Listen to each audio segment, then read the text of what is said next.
That was good, though. Huh?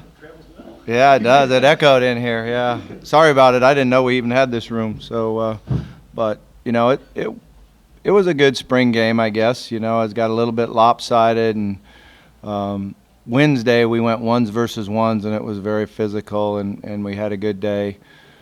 Sometimes you wonder if you should come right back and do that again. I chose to go ones versus twos. I did think we got a lot out of it, particularly throwing the ball with Lamar and executing the passing game. Defensively, our defensive line kind of dominated the two offensive line, made it hard to move the ball with the wide offense.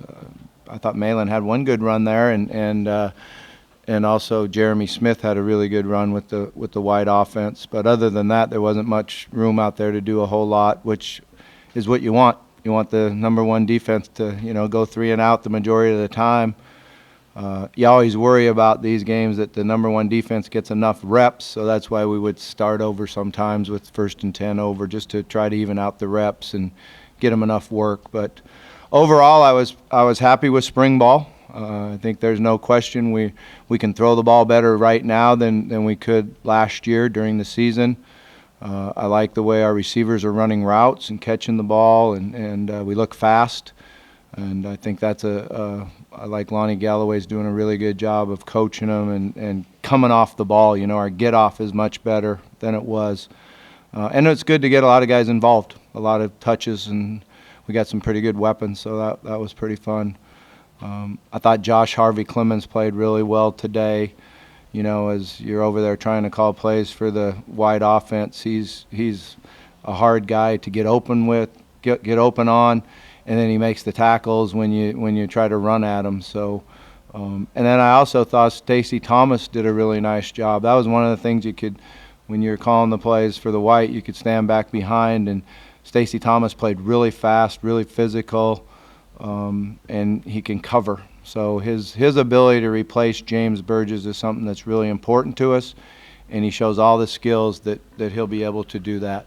But with that, I'll just open up for questions. Bobby, with the numbers that Lamar put up today, do you pay much attention to the numbers or just how he went about them? I don't even know what the numbers are, so Video game numbers. I think really, yeah. Touchdowns at over 500 yards. Yeah, it was, he had a lot of open guys and he had a lot of time.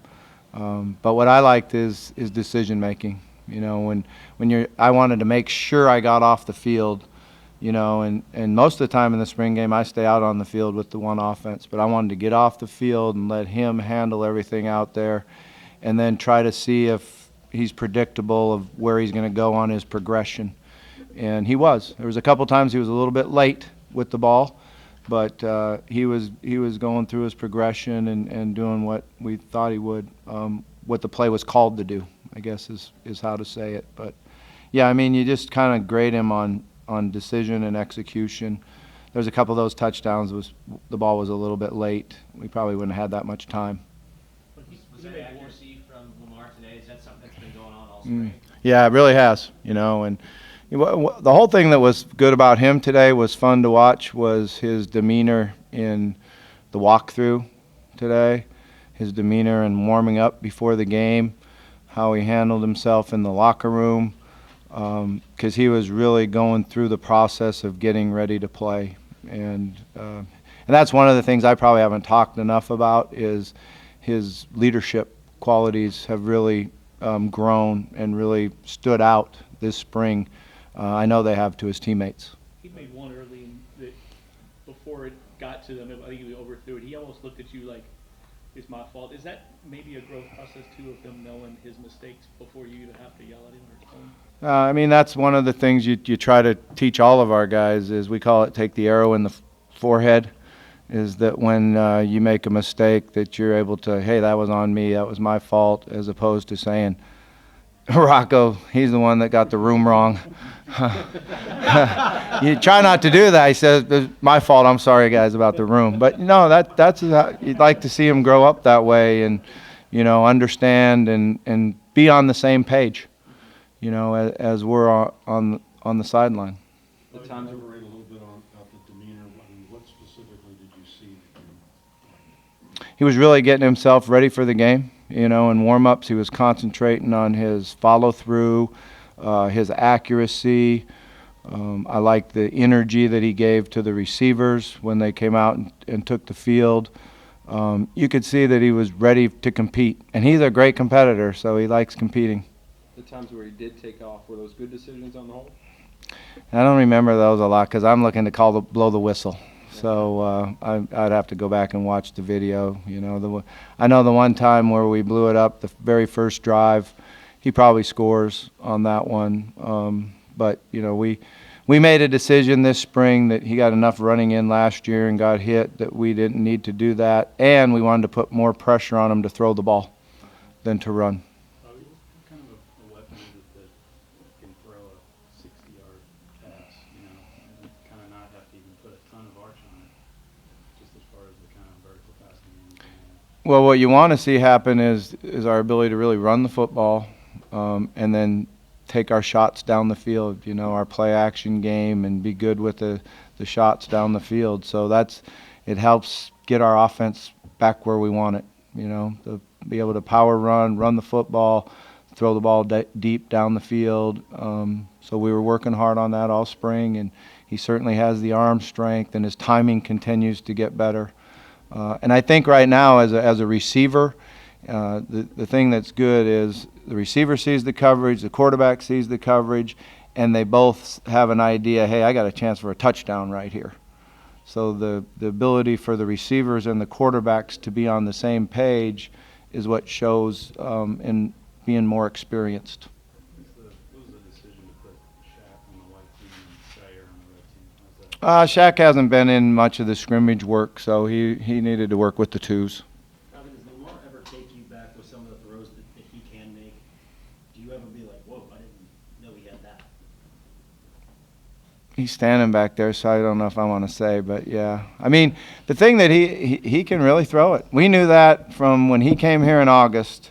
You know, there were times when we said, whoa, we got something here, you know. He's got great arm strength, great wrist, snap. We just got to continue to work on our timing. He certainly can throw the deep ball, and he improved on it all spring. You know, I think that's another thing that really showed up. And another thing with Coach Galloway was let's throw the ball deep in routes and get better at throwing it deep down the field, which really helps being out on the practice fields because then you got more room to practice those things. Talk about weapons. What kind of weapon can Cole be? And we saw a little bit of today, the way he can catch it and get downfield. Yeah, I mean, he's a great weapon. He got really good routes, tremendous hands.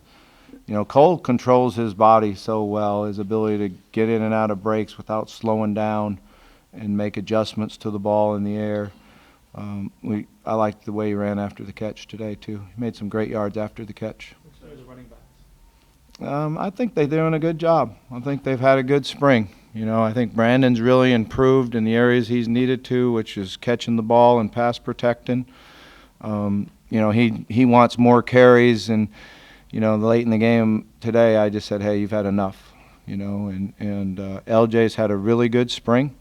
I think we've learned a lot about his ability to run with the football and get on what Coach K calls the wall, hug the wall, and he's improved on that. And I know that he watches the video and sees it himself. He's a really good pass protector, so he's going to be in there a lot on third down, and he's got great hands. So I think he's a good weapon. And then every scrimmage we've had, Jeremy comes up with the longest run. You know, he's got big hips and guys bounce off of him. He's also done a really nice job throughout the entire spring of protecting the quarterback. He's big and a physical guy. It seems like the front 7 or 8 on your ones did a good job of flying to the ball and stopping the run today. Were you impressed with that unit? I was, yeah. You know, I thought that Drew Bailey really came off the ball and created some havoc in the backfield. Certainly was dominating the line of scrimmage. The defensive ends were really active of reading run and pass and getting to the run. And then, you know, Kelsey and Stacy, I thought, did a really nice job. It's good to see Chucky's progression because he's really doing a nice job of reading pass or run and then doing his responsibility. And I think they've really improved in that aspect, our safeties of run, pass, get to run. So. With LJ and some nice runs between the tackles today. Is that more of a result of them just being more explosive, or how much of that is a testament to the offensive line improvement? Yeah, both. It's both, and and going against the twos, we had some more room in there with our movement by the offensive front. But both of them have done a nice job of accelerating and making plays. So is Evan O'Hara the top kicker at this point? He came out of the competition leading up to the spring game as the number one guy. Now Blanton didn't get to kick a lot this spring. Unfortunately, he thought he was a basketball player and broke his ankle in the off season, and hasn't had a lot of reps kicking. He was doing a really nice job at the end of fall last year, and we were really encouraged with him. So he's certainly going to get some reps when we start camp to see if he's the guy or not. Go ahead. The spring game also, when it comes to recruiting, obviously it seems like a big weekend for you guys every year. Just how big is it in the grand scheme of when you guys get to? Yeah, it gives us another chance to get players here on campus, and we had a good group in today, so I'm excited about the way our recruiting's going. I just think of various ways that Reggie was used today and long personality he had. Yeah, Reggie's had a good spring. He was actually tweaked his hamstring just a little bit, so he missed some reps Wednesday's practice. But I thought he looked good today. He's getting where he's got great hands. He's getting quicker on his routes. I like the size and length he has inside, and so he can give us a lot of different things we can do with him. Do you expect first day of fall camp that he's a receiver, I guess, is that what you Yeah, we're a receiver that can run with the ball. That sounds like a good title. As you design plays, how do you balance the depth of your routes with what you can expect from pass protection? Yeah, we challenge the offensive line to understand, what routes are being called. They know they need to block forever on some of them, some of the deep ones down the field. We'll still mix it up with our quick passing game and moving the quarterback's launch point to help them at times too. But all spring long, we've been really challenging the offensive line to understand that we're throwing the ball deep. We need more time. Is there a temptation or a point of diminishing returns there where you think maybe I'm pushing it too far, 60 yards, 65 yards? That sort of thing? Yeah, there's a few of those weren't really designed to go that deep. That was a couple of them we were a little bit late on, but it did show his ability to snap his wrist and throw it that deep. But I thought there was two of them that we probably needed to get out a little bit quicker. Redmond, Regone, LaFours, there are a lot of quarterback talent out there. What's it mean to you to have so many alumni come back? Oh, it was awesome. It's great to see him. I saw a number of them yesterday and some on Thursday night. We had a reception for the golf tournament on Thursday night, and so we had a number of guys back for that. But it's always great to see him come back, and, it was good to see Regone. I haven't seen Dave for a long time, and, I got to go up and recruit him out of Cleveland. And then he was our red shirt for Redmond. But I haven't seen him for a while, so it was really good to see him. Talk about the whole weekend as a whole and yesterday. I'm worn out. It was a long week. I'm not used to this. I'm not used to having a reception on Thursday and the whole day of golf tournament. I didn't get to swing the club, but that's probably a good thing, But I did have a lot of fun. My daughter hit a hole-in-one, so that was pretty cool. But it was a really good weekend. I'm proud of my wife Becky and my daughter Kelsey. They had the golf tournament exclusively, and I think it was very, very successful. I'm very happy with the way people are supporting us, supporting the foundation, and giving a lot of time and effort to it. Expectations are probably going to be pretty high for this team. Are you comfortable with that? Yeah, I like high expectations. Yeah, why not? Let's go for it, I don't think there's anything wrong with having high expectations. I guess that's why it was good to get that contract done. All right, thanks a lot.